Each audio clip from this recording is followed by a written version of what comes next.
You're listening to Who's Hot, the UKOCR podcast where Wil Chung, along with elite racers Becky, Neal, Chris Shipley, and the occasional special guest, discuss the UKOCR series and other important races in the OCR calendar to find out who's hot. Hello, and thank you for downloading the award-winning UK OCR Who's Hot podcast. My name is Wil Chung. I am the host, and I am here with my two co-presenters. We've got Chris Shipley. Hi, Chris. How's it going, everybody? Yeah, all good, thank you. And we have Becky Neal. Hi, Becky. Hey, Will. Hey, Chris. How's it going? Yeah, good. Brilliant. Welcome back, guys. Welcome back from north of the border. We are here to recap the Tartan Warrior race weekend that was on the 23rd, 24th of March up in Ayrshire.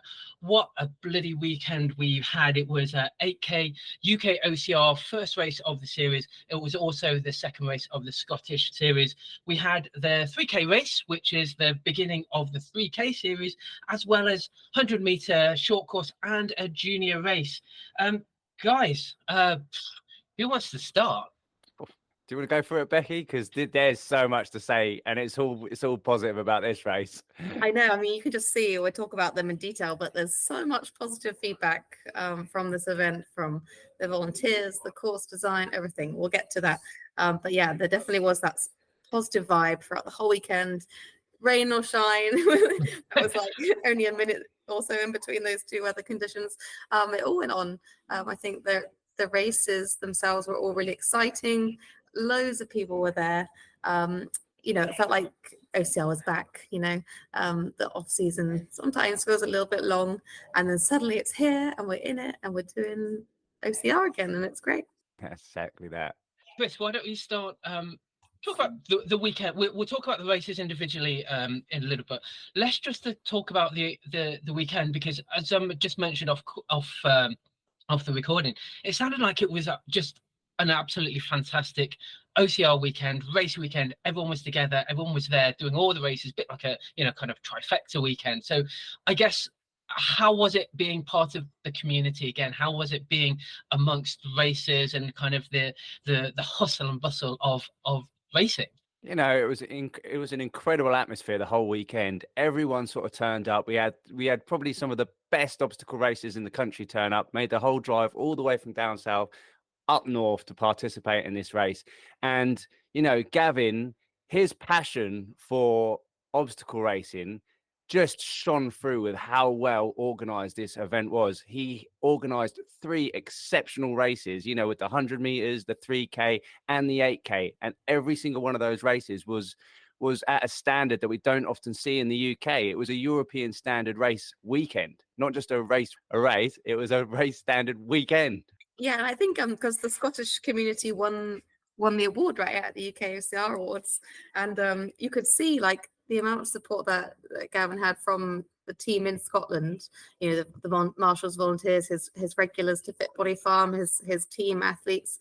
As soon as something finished, they were like on it, turn around, move this over there, set up the podium, go, all super smooth and slick. And you could just see that like passion from that community. And it really like helped the whole race seem like an international race weekend. Yeah, it was fantastic. I don't think we got hardly any negative comments apart from the weather. It was fantastic. And that's not even going into how the races turned out. I was going to say, surely obviously there was the feedback of the weather on the Saturday, but Gavin somehow managed to turn that around ready for Sunday. So, straight there with the feedback and working on it. So let's talk about the 8K. Of course, because that is the UK OCR series. Let's talk about the 8K female start first. I'll go through the quick podium. First place, Karen McQuarrie.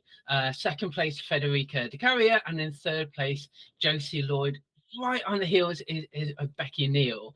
I do have your guys' picks for, and just go back. Chris, you went for Karen, Fedi, Sandy. Yeah, Becky, though, did get Karen, Fedi, and JC. She got all did three. she? She did. Yes. And that's why I I came bet you. forward, obviously. I bet you slowed down. You know what? I was trying to. No, I'm joking, Joe.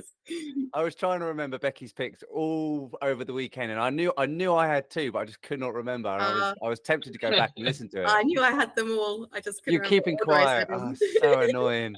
Right. Okay. Right, Becky. Let's talk about the ladies. Let's go through the table. Let's also talk about your race as well. It was an exciting start. That downhill start at Tartan Warrior is always fast, and the 4-foot walls come pretty soon. So really, to me, it feels like a race to that first obstacle. You can only probably fit maximum 4 people across the front. And if you're doing, like I like to do a little cartwheel over walls like that, which means I'm likely to kick somebody in the face. So to prevent being kicked in the face, I usually go for speed to that. And I think me and Fede took up a bit of space at the front, trying to get to that obstacle first. But soon enough, Josie had overtaken us sort of along the tractor tires along the bottom. And Laura MacArthur was also in the mix as well, running fast down the hill at the start. We went from like over those tractor tires around the fields into that how deep was it? Like waist deep? No. A swamp. Thigh deep. Thigh deep swamp bog. I can remember that from last year. I feel like last year we kind of managed to kind of go on the edge a bit more. This was full on in it.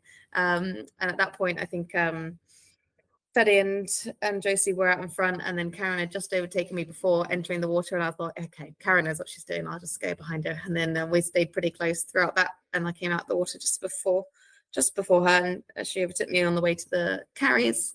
And then up the hill, those 3 got away a bit. Tamar was not too far behind me. And then, we went into the burn, the first kind of water exposure, which we spent some time talking about before. This is the one where you don't put your head under, Will. This is the first one, which was in the 3K as well.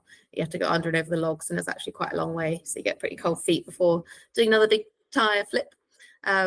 So I think Karen made a move there. We've seen last year, and we've seen in the 3K as well that she's pretty fast through that burn. And I think Fede did some good tire flipping and managed to get to the top of the hill ahead of Josie. Josie and Karen were pretty close going through that obstacle section with the down and up of the hill. But if you've seen that video of Karen leaping across the top of the X's, and I know Chris, you did the same thing, but you're a bit taller than Karen. It's really impressive. I get scared of myself doing that. So Karen had that agility, and I think Josie was like, whoa. But Josie was pretty fast on the hills as well. So they were battling out for a bit, but then Karen made a bit of progress and caught Fede up. They're on the Olympus wall together or near that. And then everyone was successful. Like pretty much, I think all of these ladies, Karen, Fede, Josie, Becky, Tamar, Shy, Sandy, Pip, Debbie, Lou, Laura, all of those people I saw complete that Taurus rig, the one that was mid to low, and that was pretty low at the end, right? You had to kind of be careful not to put your foot down or anything on that. So some really impressive like technical action, and that was not 2/3, halfway through the race, maybe. So like impressive technical skills as well as speed and stuff. We'll talk about the variety in the course, but so then Fede was ahead of Karen. This is where it got a bit exciting. So it was Fede, then Karen, then Josie, then me, then Tamar, in the running order off of like the sandbag carry into that like longer field section. I tried to put down a bit of a run there, but so did Josie, so she stayed ahead. And that's when we had this tactical moment with the cold water submersion. So there was 3 logs. So the logs were basically sat on top of the water level, which was pretty damn cold. And you had to make a choice to go under those or do a longer loop. Actually, it was 4 sides of a rectangle around a boggy field, or do maybe 5 meters and 3 head dunks in the stream there. And so Fede was ahead. I think she got there at a similar time to Karen, but Fede took the run penalty kind of, and Karen went for the dunk. We know Karen likes the cold water swimming and has fared really well at Winter Nuts, and the Spartan and Austrian places. So Karen went for it. I think Fede pretty much decided that she didn't want to make any mistakes in the future technical sections because there was still quite a few technical obstacles, and you didn't want a penalty with that hill with the tire carry at the end. So she pretty much decided that based on Saturday's race and how cold she felt in 3K there without even getting head under the water, that she thought that she would play it safer. So Karen took her moment and took the lead at that point. And then Josie arrived at the dunk. I could see from like a little bit away in the distance that she was basically finishing that as Fede was finishing the lap. So that's where Josie made up the gap. And that's how much Fede kind of lost on that run. Although I think she still thinks that's the right decision for her. So then they were battling it out towards the end. I think Fede was completing the obstacles pretty smoothly, and Josie didn't make any mistakes. So they stayed pretty close, and Fede pulled away towards the end there. And in that time, I think I was about maybe a field length behind Josie. But I made that up in the village, and we ended up. She was in the low rig with Fede, and then Fede finished, and then she finished the low rig, and I got on the low rig, and then we were on the cargo net together. So kind of coming down at the same time. She got off just before me and put a really excellent sprint in down the hill, and I couldn't keep up. And she beat me by about 35 seconds or something, I think. And then Tamar was maybe two and a bit minutes behind me. So I think it was a pretty exciting race. I know I've just recounted that without any kind of video evidence on my mind. I was going to say there is a video of the section where Fede actually does decide to take the extra loop whilst Karen's going into the water, and you can see Fede, she speeds up on the run to try and get that pace in.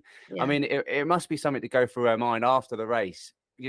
She must have been sitting there thinking, "Oh, was that the right decision? Was that the wrong decision?" And it's like, it's one of those things in a race we don't often see. So it's like, it's great that someone took it, and it's great to see how close it was. But wow, the emotions that must have been going through both athletes' mind at the time must have been incredible.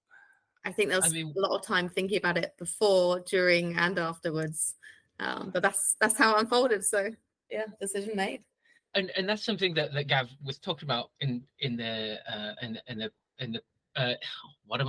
what is wrong with me tonight?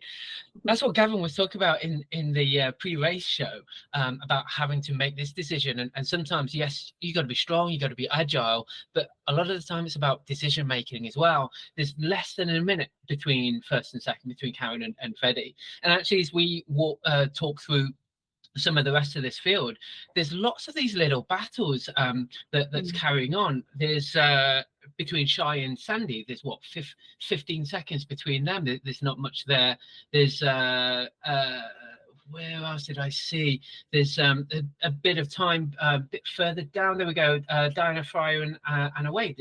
There's 10 seconds with it. So there's lots of battles going through the whole of the female field. Is absolutely fantastic. And what I'm really surprised about, and Gavin also kind of said thank you, and he really meant it, but so many races coming from south of the border going up, and Rumble racing in there, there's now big teams, and I think the team event, hopefully, no offense to your team, Becky and Phoenix, I think it's going to be really heavily fought out from male and female, because there really is now proper race teams kind of assembling, putting together, and actually having that team in depth as well, rather than just the top 3 or 4 races. But there's there was 30 competitive races, and there was just mini battles going, not just in the top places, but further down the field. Well, that's good with the team, because now that we've got so many races for different teams, it actually means that even if you're not going for a podium or going to try and do really well at that race or the series, it means just showing up for your team can push other people back down in the spots. And then it just changes the dynamics of the season. I was just still going through between 8th and 9th Pit Rainbow, Deborah Love. There was 15 seconds there, 20 seconds between Eli Lycote and Emily Bonney. Now I see here that Ellie didn't finish with a band, but maybe Emily didn't know that. So again, she's got to be pushing. And I think we talk about the penalty loops and having bands or not, but sometimes you just got to push because you don't always know, where the status of bands, penalty loops, whether they need to be going further down. There was another couple, Claire MacArthur in 22nd place, Nicola Gillespie in 23rd place. There's kind of 30 seconds there. And then between Meg Tranter and Kerry White, there's 20, 30 seconds there. So battles all the way through the places. Yeah, and I think even the Masters kind of race within this was actually really excellent. Like Debbie Love, I think, got on the podium, and that might have been her first podium at an OCR race, and she was pretty ecstatic about that. But like Tamar's come in the top 5 in this race and got on the overall podium the day before, and she's in the Masters category. And then Sandy and Debbie round out the podium. Then there's Louise and Laura soon after that, and they're all in the top 11. So we're talking about like half basically of the top 10 are Masters athletes as well. So it's pretty fierce competition within that category too. Super strong. Cool. Shall we move over to the men's race? And Chris, how did your race go whilst I try and find the right screen? My race went really well. I mean, I don't want to talk too much about myself because there's so many other athletes that performed exceptionally throughout the day. And the top 10 was just a complete annihilation of athletes who have been putting the work in over the winter. And, we had a few surprise showings in 3rd and 4th that just blew ourselves away. And it was the race itself. Becky spoke about how the race was laid out, but God, the running from everyone was top form. I mean, go on. Was you going to say something? I was just going to quickly just go through the podium before you talk about the rest of the race. So in first place, your old nemesis, Russell Walsh. Second place, Morgan Maxwell. And third place, I think this was one of Gavin's picks, wasn't it? Ricky Carino. Yeah, Gavin mentioned but on the preview show how strong Ricky's looking, and he was running so fast. He put up a time on Facebook or Instagram a couple of days ago of a 16-minute 54 5K, and I messaged the accountability guys and I was like, is this for real? Do you reckon he's actually this fast? And they were like, yeah, Ricky's fast. And being on his own turf, having some obstacles that he's done, and the work he's been doing on his little exercise bike in his front room has just been paying off. I mean, he's been putting his little legs through the paces, and this is probably the best showing Ricky's had throughout his racing career. And I've known Ricky for a little while now, and this could be his year to really, really shine. But then in 4th place, you've got the lad, the pint-sized fella, the guy who's Finley Greenleaf has finally become a man. We've all known it for such a long time that he's gonna come out from nowhere at some point, and this was it. He finally had the pace and managed to hold on to it for the whole race, and he come in 4th. It's exceptional, and it's just going to be getting better and better. Yeah, I think we saw that kind of running speed from him in some of the races last year, like we've seen it time and time again, but it just seems to play out towards the end. But this time, he was there the whole time. Excellent. And he had to do the adult weights, right, to be able to be ranked in this category. That's still relatively harder for him, so he's basically doing a harder race, right? Yeah. It's just it's showing that he's really maturing, and once he gets that strength stuff, he's going to be a contender for world and European level podiums. It's so good to see. And then back down in 5th and 6th. Now, this was my original thoughts for being 3rd and 4th, but their battle, I think Darren and Ferg are 2 racers of the same kind. They're very similar in their attributes. They've both got good legs. They're both really good carriers. They're both good on obstacles. And I think over this year, they're going to have a real battle for a podium spots, series points. I think they're both going for the UK series. So they are fighting for the same things. And, I think Darren just had the speed on Ferg, but, Ferg did the 3K, might have had a bit of fatigue in the legs. Darren, he concentrated just on the 8K race. Maybe that gave him the advantage, but I do know he's been putting the work in, and they're doing it. And then we go a bit further down. After Ferg, Alex Young. Oh my God, did that man sell out, right? Now, Gavin spoke about how at the end of the race you can have like this sprint finish, right? I was behind. Des was doing a penalty loop. I was behind. I've been following Alex the whole race. I could not catch him. Got to this like fast last sprint. Alex sold out, right? You had to go down this hill and then turn around back up to the finish line. There was no way catching him, and he puked his guts out at the end. Yeah, that just shows how much effort he put in. And I think Alex, he's been taking a bit of, obstacle skill directions from the kids, because Cameron and Izzy, I think they've just been teaching Alex everything he needs to know, because, he's got to be learning it from somewhere. And those two have got to be showing him the way, because there's no other way he's been getting that good. He is just putting it out there. They all got on the podium at the weekend. They all got on the podium. I think it's probably the most successful family of the weekend. Yeah. Maybe that should be a new award for the UKOCR awards this year. I'm just looking at these times, and I was highlighting it to you. Are these times right? Again, we're just talking about the females being battles all over the place, but here, absolute battles right down to the bottom. But is this right? Alex, 44.37, 10 seconds in front of Das and yourself. So were you and Das basically neck and neck as well? And then after that, we got Liam Mitchell only, 20 seconds behind you as well. So it looks even, really the top 10 could have almost exchanged places if a mistake had been made, or a penalty loop here or there. This could have mixed up in lots of several different ways. Yeah, well, the thing is, it's because the race had so many different sort of sectors to it, and it was really well rounded. It started off that it looked like a lot of people were together with the times, but there's so many different spaces where people were excelling because they had the attribute points to like take control of that part. Das, as soon as he got to a flat bit, he pulled away from me and Alex. Morgan and Russell, they were just flying at the front, but they were still battling along because Russell's, a bit less than the technical ability. Mo thought that he might be able to pip him towards the end because he's got better obstacle skills. And I think it comes back to that, like, how much in your brain is it going to be? Because you're running along, and sometimes you're thinking, oh, maybe I can hold off because this guy's skills not as good, so I'll hold back, and maybe they'll make a mistake. You just don't know in this sort of race, and that's why, because it was so varied, just mixed it all up. I mean, just looking down here, we've got where did I see this one?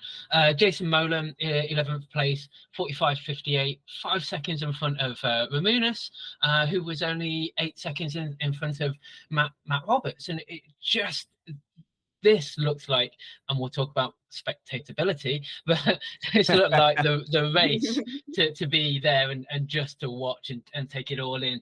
22nd place, we've got Tommy Matthews, 55.06, followed really closely by John Gregg, 55.13, followed just behind again, 55.24 with Scott Henderson. So again, it just seems as battles everywhere, absolutely everywhere, all the way down to like 30th place, doesn't it? 31st. It's just. And I've just noticed there's no band, but Kim Warren 109.21, Hayden Andrews in 33rd place 109.28. But again, you might not know whether they've got any bands or not, so you've still got to be fighting hard to try and make up those places. Again, 30 seconds behind that, you've got Lewis Purdue at 110.13, and then only another 10 seconds after that, you've got David Spratt 110.28. You can just keep going and say, wow, 10 seconds here, 20 seconds there. And, it is just that one mistake or that one slip up, or, as you guys were talking about before, do you take the dunk or do you take that loop, which makes all the difference of maybe 2, 3, maybe even 4 places. Yeah. I was wondering how many men were in there in total, because we had about a half an hour gap. So over 50 men. We started half an hour after them. Which was pretty decent. We actually managed to spectate some of that, and it was pretty exciting because that middle section of the race comes up basically near to the farm, and you can see a lot of the obstacles. So I saw Chris battling out with some of those names there, and so it was good to spectate and then go and do your race as well. Although I tried to still focus on the warm up as well. But that also meant that there was a pretty clear run for the front pack women, but there was still like a bit of congestion, which was kind of crucial at the end when you had these fighting out, like basically the positions could have changed. So that was kind of like a really good step. Any other names that you guys want to pick out in the men before we go through to some of the feedback from the racers? Well, we talked about Johnny before, didn't we? Jonathan Hunter, and seeing how he would go, and he's managed to keep up with the runners there. So that's pretty cool. He told me after the 3K that he didn't really understand how to do the weaver because he'd never done that before. And in the race, he still didn't really understand how to do it. And, but he managed to figure it out for the 8K. So probably has, like I said, a steep learning curve for some of these more kind of traditional OCR obstacles. Cameron Montgomery is 15. He is up there. What's that? 21st place, right with Dave Peacotis and Dave Tucker. I think that's just behind the top female time, actually. I think. Yeah. Gavin spoke about him on the preview show as well. He says because he trains at Fit Body Farm all the time, and Gavin said that he's looking strong. You know, and he said he was going to be up there. He probably not battling out with the top guys, but he said he was going to be right around where he's come, and he's going to be a name to look out for. Awesome. All right, let's go to some of the feedback. So as always, I'll always ask for feedback in the British Obstacle Sports members Facebook group. Obviously, to be part of the UK OCR series, you do have to be a British Obstacle Sports member. But I always like to find out what people have thought about either the race, whether they're going to go in front, and then also their thoughts after the race, and maybe a bit of feedback for Gavin. So bear with me, there's a lot, and there's some really good comments, and I was going to try and break it down, but they're so good that I'm just going to be reading them out verbatim. So Shyla, first of all, I loved everything about the course layout. Despite being injured and not being able to perform how I'd like over the weekend, I'm happy with the results in the 3K and 8K, considering my setback of having a calf injury. Didn't she come in the top 10, Becky? So she, still doesn't really stop her. She wasn't even going to race.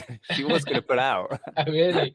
Yeah. I was gutted I had to pull out of the 100 meters after the first round, but still managed to go out on the Sunday for the 8K and just enjoy the race, take it easy, and treat it as more of a training session. Bloody hell, I wish I was like that. I even embraced a ditch dunk, which was not as bad as I thought it would be. The fact it was a lovely day and the sun was shining might have played a big part in that. JC Lloyd, who came as third place, really happy with my last minute decision to race. All info Gavin sent out was great. Went in blind on Saturday and still kept all my bands due to the video sent out. Great obstacles and some very compromised running. Ditch dunk was nowhere near as bad as expected, and racing light was fine. I was very worried about the cold, but it was fine in just my vest. Really nice that Gavin organised the sun to come out on Sunday too. Great conditions out there, and a great battle between Freddy, Karen and I, with Becky on my heels at the very end. Such great obstacle practice for Euros, and well worth 11 hours on the train. Emma Jeffrey, it was an amazing weekend. We hadn't been to Tartan before and would definitely be coming back. Thanks to all the volunteers, Gavin and Gavin Hogarth, for 2 days of brilliant racing. Loved every minute. Great community. Julie Botwood, hopefully Darren's got over the marathon of Taylor Swift. Aside from my own personal battle and achievement with the course, I think this event has to go down as one of the best and well thought out courses I've experienced in a long time. The mixture and placement of technical, man-made and traditional obstacles were amazing. The water section's perfect. The selection of hills brilliant.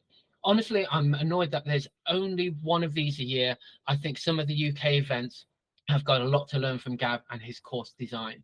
Tamar Barkley, absolutely loved the whole weekend. Even the wet weather didn't stop everyone getting out there and smashing it on Saturday, which proves what a fantastic course design it was. The warmer weather on Sunday and having been on most of the rigs on Saturday meant lots of people finished with bands. The shortcut option added a nice twist to the race, and having penalties at the obstacles and bands kept things interesting. For me, it was good. It was as good going for the Euros and Worlds as it was a real community atmosphere. It's really good value for money, as the whole weekend of racing costs as much as entering some other races. I'm definitely going back next year. On to some of the men's feedback. Morgan Maxwell, he wanted to get me with some bloopers. I've already done some bloopers, Mo, so don't worry about that. There we go. Spectatability corner. Bloody hell, it got me. Andy Bright, thanks. I think I've been flattered that being my first ever UK OCR series race.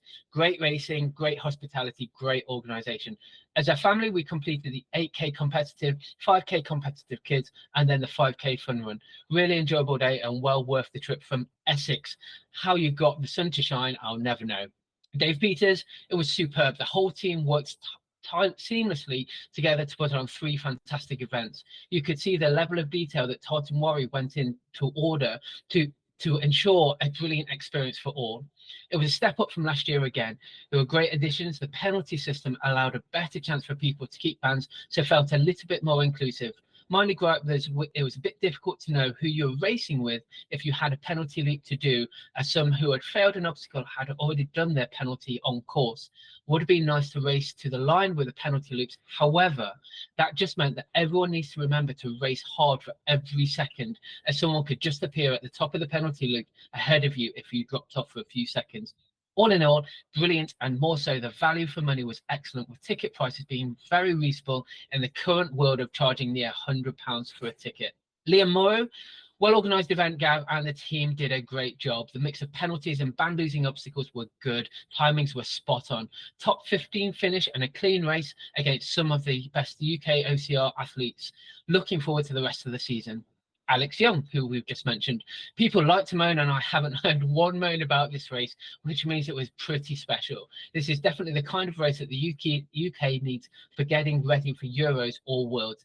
It has had the top racers, top marshals, and a top race director. Darren Martin, some of us may know him. The whole weekend ran so smoothly with timings, rules, marshals, and the course layout. I loved every part of the spectatability of the race. Thanks there, Darren. The 8K the 8K went how I wanted. I'm really happy with my result. Stuck to my strengths of carries and obstacles and tried to keep on the running.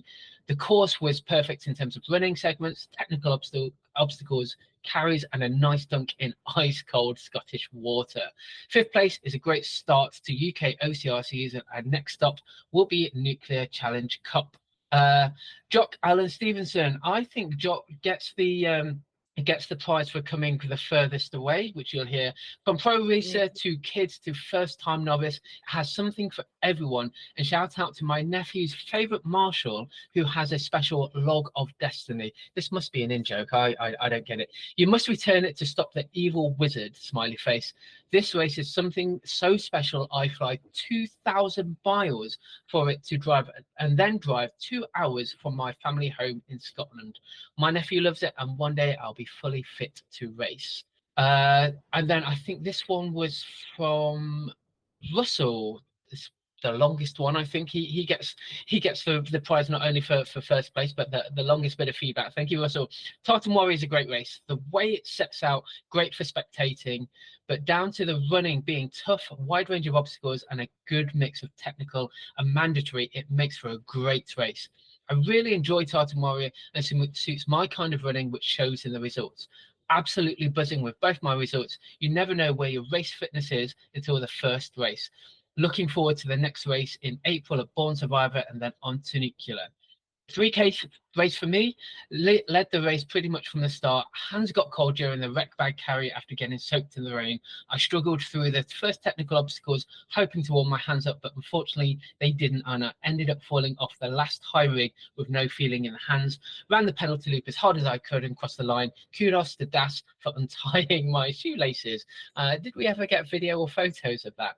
And from the 8K, another fast start. Finley taking the lead, but I made a push to get in front before heading through the deep water ditch. I knew I would have an advantage there, so I'd made sure I was in front. From here, I led the race to the end, had no real issues, just kept pushing hard to keep pulling my lead. Wanted to build a good lead, as with all the technical obstacles at the end, you never know what might happen and what mistakes may be made. Didn't hold back going through the obstacles and managed to finish with just over a 2-minute lead. No sprint finish up the hill, thankfully. Thank you guys for your feedback. Chris, you got any words for your nemesis before we move on to the other races? He's not my nemesis anymore. We're boys. We're buddies. He's part of the gang now, isn't he? But Russell is an incredible athlete, and watching him perform is such a thing of beauty. His running stride is gorgeous. Bit of bromance going on. It is lovely. Was you laughing? Is Das in the background looking? He's pining over it as well. It is good, isn't it? We need Russell to like this. This is the thing. We need these races to showcase the athletes. And when we go to these other bigger races, these are the sort of races that are going to help the really, really good guys excel against the other European athletes and make our mark for our country. We need it. So let's go on to the 5K juniors. Just guys, you will have to listen to Pint Size OCR to talk really more about the juniors. But I think we should at least have honourable mention. Chris, do you want to take this? Yeah, I can do. Yeah, Izzy Young. She is absolutely smashing things at the moment. She's podium everything. She podiumed at the 3K. She podiumed at the 5K. I think, is that correct that her time was the fastest time? Is that right? Looks like it.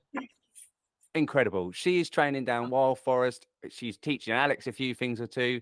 And Cameron, her brother, he's packing it in as well. You got Harry Jeffries, that boy. Now, I was talking to Mo and we were saying about how he goes through obstacles. And geez, does he go through obstacles with such fluidity. It's like watching water crashing over rocks. It's absolutely stunning. And you wait until that boy gets some proper legs, because he's going to be just smashing it up. He's very dedicated to the training, like especially obstacles in the garden and everything. And he's recently got that Guinness World Record. He has indeed. And so I don't think he struggled with them hooks. Yeah, but I mean, he was training specifically for that for months. He was dedicating himself to that. So if he applies that, for the future of his OCR, he is so dedicated, and it's such a good thing to see. You got any, Becky? Well, I mean, yeah, we'll let Libby and Philly talk through them all, I think. So we'll just go through podium. So in first place we've got in the females Izzy Young, second place Emma Wright, and third place Iona Love. Fourth place was Vivian Howard, and in the male section Harry Jeffrey in first place, Thomas Jarman in second place, Cameron Young in third place, Jack Jollies in fourth place, and Henry Ferriman in fifth place. So well done, guys. But yes, do listen out for the Pint Size OCR, who will be covering the junior race in a lot more detail. And then we will talk about the 3K race. Give me a sec. I'll just push this through for you guys. There we go. Nope, that's the wrong one. That's it, isn't it? It's interesting, the 3K, we saw quite a few, well, I watched the men's 3K and it seemed like there was actually quite a few fails in terms of the obstacles, which I don't know whether it was the weather conditions, because it was actually particularly bad at that time with the rain and cold, or whether it was the concentration of the obstacles or the speed at which people were getting onto them. So I think that it actually did factor in. I think these results here do include people even quite high up in the top with penalties. Yeah, there was a lot of mistakes, but we started off in some real biblical weather, and it definitely did pay a negative sort of impact on how the race was. So many people had failures on obstacles that don't usually cause many people too much trouble, but then it's the start of the season. We're all rusty. That's why having these races start the season helps, because we need to get rid of the dust. We need to break off the rust and get going on these obstacles, and have a go on obstacles that we haven't had before or done yet in training. So with the short course OCR, we have waves as well. So we actually started in age group waves. So it wasn't too busy on the course, of course. Yeah. So that's gonna, some of these results aren't actually run head to head like they are in the 8K as well. Yeah, it makes it really interesting. How did you find it in the women's? Was your, because a lot of you girls are about the same sort of age? So yeah, so 3 out of the top 4 started in the same wave. Yeah. Which I think actually looking at this then makes Tamar's result even better, because she's not running with you guys, as it were, and just has to push, rather than sometimes when you're running in a group, you're kind of running in a group and you're running on that speed. But if for example Tamar doesn't really know how hard to push, she just has to go for it. Exactly. Yeah, and I think actually the weather was pretty changeable within the women's race. So some of these women would have been on particular obstacles in worse conditions, and that's it's really tough, because that's just, you can't do anything about that. But that will have definitely impacted some very specific parts of the race too. So the results I've got here, and just with the penalties or not, Becky, you might need to just correct me. So first place we've got Cameron Corey, second place yourself, Becky Neal, third place Tamar Barkley, fourth place, Federica Di Caria, and in fifth place we've got Shaila Duhani, and then in the men, we have Russell Walsh in first place, Morgan Maxwell in second place, Ramirez Wickes in third place, Oliver Eddy in fourth place, Fergal Keeney in fifth place. Yeah, it's actually the men's race that were the ones that get the penalties. Yeah. I think at the top there. And Ramunis is on the podium. You know, Tamar and Ramunis are in the masters category, and they replaced, in this case, Ollie, who's junior, and Ferg, who's senior, just blew him. And in fact, Fede was knocked off the podium by Tamar. So that's like pretty impressive results for those two, I think. And we didn't really talk much about Ramunis went on before because of the short. The short race isn't so much in the series, but Ollie as well doing. I think he did the adult weights because he's a junior, so he could be ranked comparatively as well. And he's just super fast over obstacles. Yeah, and I don't think he had a penalty either. And we spoke. Pardon? Nothing. Dan was the wrong team on here. All right. Well, I made a mistake then. Right. Yeah. So I don't think he had a penalty.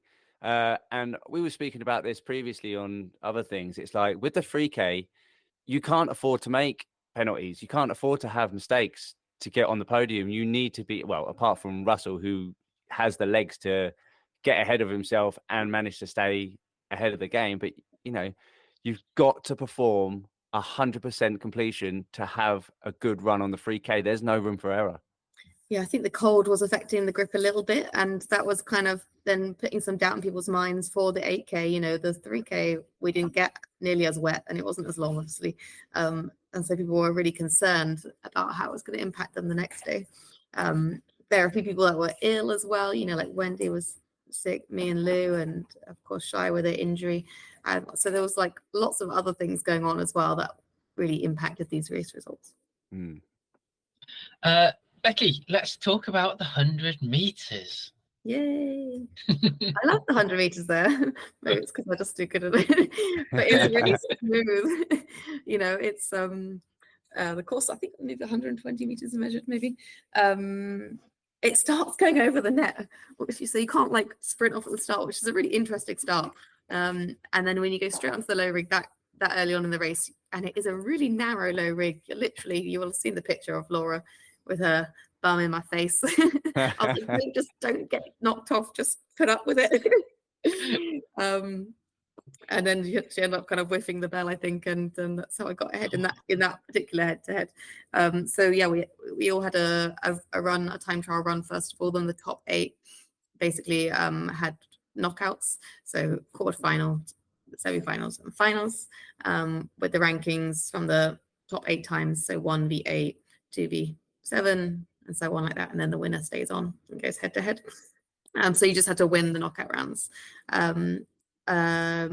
Yeah, so the men's was the familiar faces again. I've got the results. The top times from the first run was Ollie Addy, Tommy Matthews. They both had 101. Jack Andrews, Johnny Hunter. So Jack was just a couple of seconds after them than Johnny. Then Nigel Liming, who's in the masters category. John Redman, Hayden Bain, and Hayden Andrews, and David Spratt. And then the kind of the final was Tommy just missed out. Jack Andrews versus Ollie Addy, with Jack winning. So it was Jack who was the winner, then Ollie, then Tommy.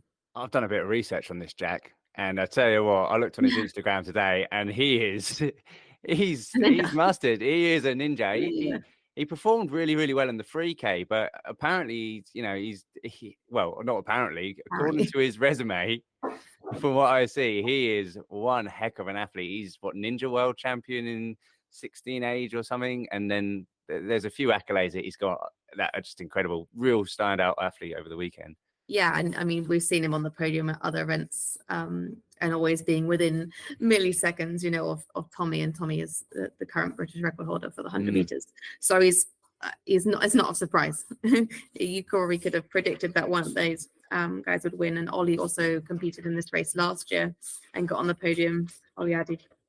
So loads of experience really coming together, and that 100-meter athletes being really clearly different, I guess, from the 3K and the 8K races, which is kind of what we want, really. We want to have experts in each area. So that's exciting that we've got that in the men's category.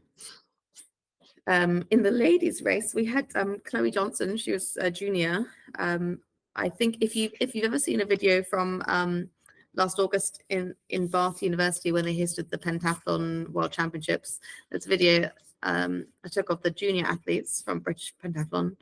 Chloe's in it, and she was doing it the 100-meter course super fast. Like, you should see her on the monkey bars. She's like pulling them with her lats, like just as fast as you or I would do it. And I saw her there, and I thought, you're going to be really fast at this. And I thought, you might win this. This is exciting. I can't believe you're here. So that's really exciting to see that, somebody who's interested in pentathlon and is really trying to grow their experience in 100 meters. And she also took part in the other races as well. I saw her running around the fields too. So that's exciting to see. But she made a couple of mistakes, like if you've never been on a low rig before because you've just been doing like the pentathlon ninja or going to maybe like Swindon or somewhere. It's quite different. So the times, the rankings were from the first round, me, then Shai, then Charisma Baskyfield, then Lindsay Young, then Laura Hayward, then Samantha Johnson, Karen did it in her wellies to make sure we had an even number of people in race, and then Chloe. So there was a time penalty for if you made a mistake in that round, whereas in the knockout rounds you could do it again if you failed it, and then work the way back up if somebody else failed something. So pretty exciting. In the final, it was me versus Izzy.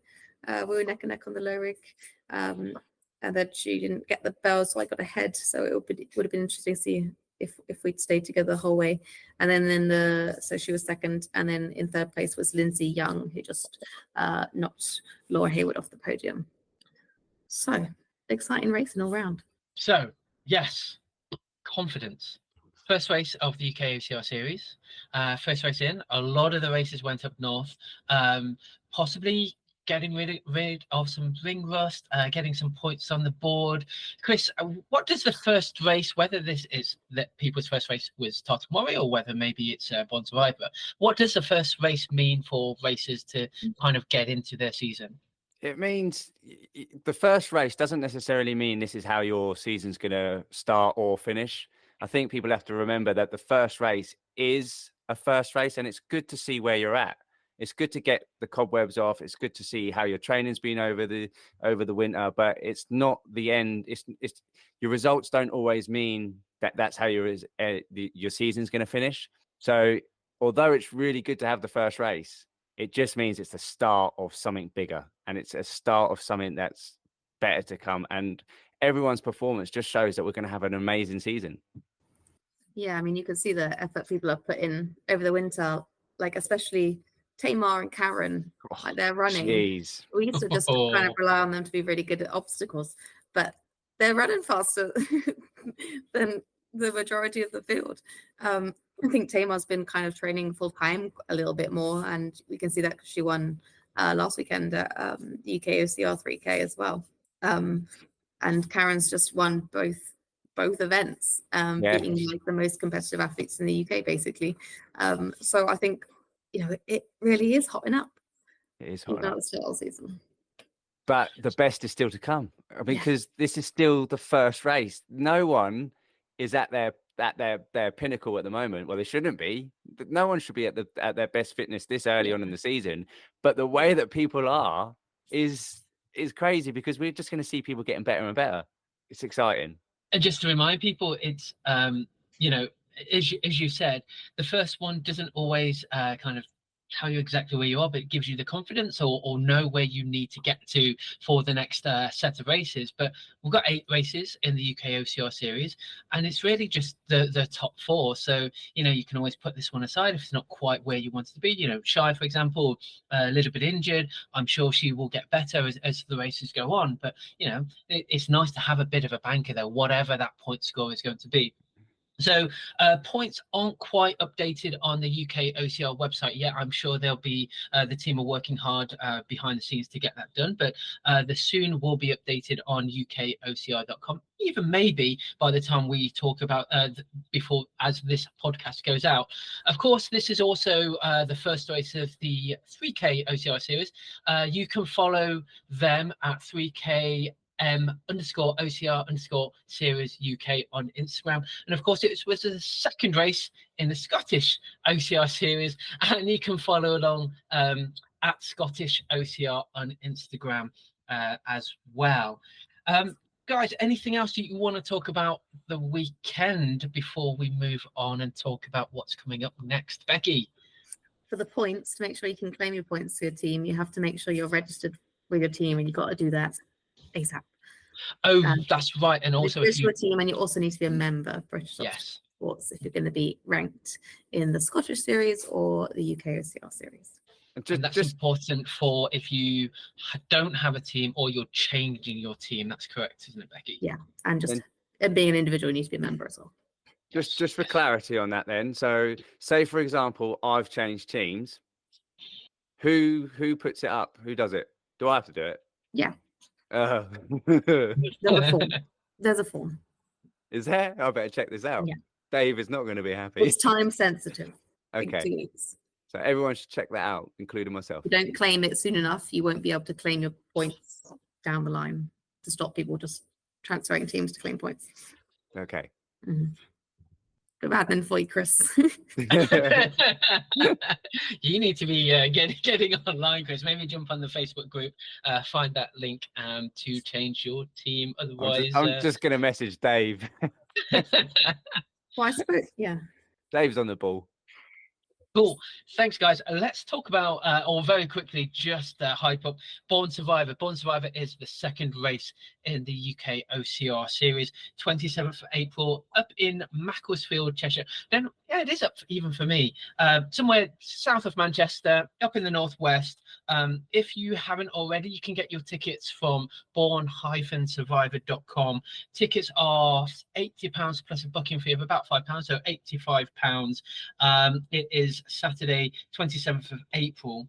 I don't know whether you guys have seen, though, they have a new sponsor. Have you seen that? No? So Innovate are sponsoring the elite race, which you guys are in, and they are giving out prizes for first, second, and third place, as well as the hopefully the money that we're going to be giving out at the end of the season as well. So all to play for. I do remember last year it came via sports shoes, so I think you get vouchers or probably a pair. I think last year there was vouchers for like £100, £50 and £25 plus a pair of trainers from sportshoes.com. So Innovate are the new sponsors of Born Survivor. So if nothing else, it's another reason to go and book your tickets. Nice. That's really good to see them coming back into OCR. We haven't seen them for a long time. So that is exciting news. Yeah. And everyone loves a good pair of shoes. Yeah. Is that Becky? Rebrand of the logo as well, the new Innovate logo. Oh, they got new logo. Yeah. Oh, no good for the logo game. Maybe it is. It's one of those bingo cards that only a few people will know. Anyway, guys, thank you very much for the Tartan Warrior recap. Follow everything that you can if you haven't already at UKOCR. Again, the points will be updated on the website. That's UKOCR.com. Of course, always thank you to British Obstacle Sports. You can follow them at British Obstacle Sports on Instagram. Thank you to my two co-hosts. We've got Chris Shipley at Obstacle Race Dude and Becky Neal at the Runner Being UK. We will be back in a few weeks' time to preview Born Survivor, along hopefully with the RD Rob Partington, to talk about the course, maybe a few secrets, and so you'll need to know what you can get up to for that 10K course. But that's it for me, so thank you very much for listening along, and we will see you in the next one. Bye. Bye. Ta-ra. See you later, people.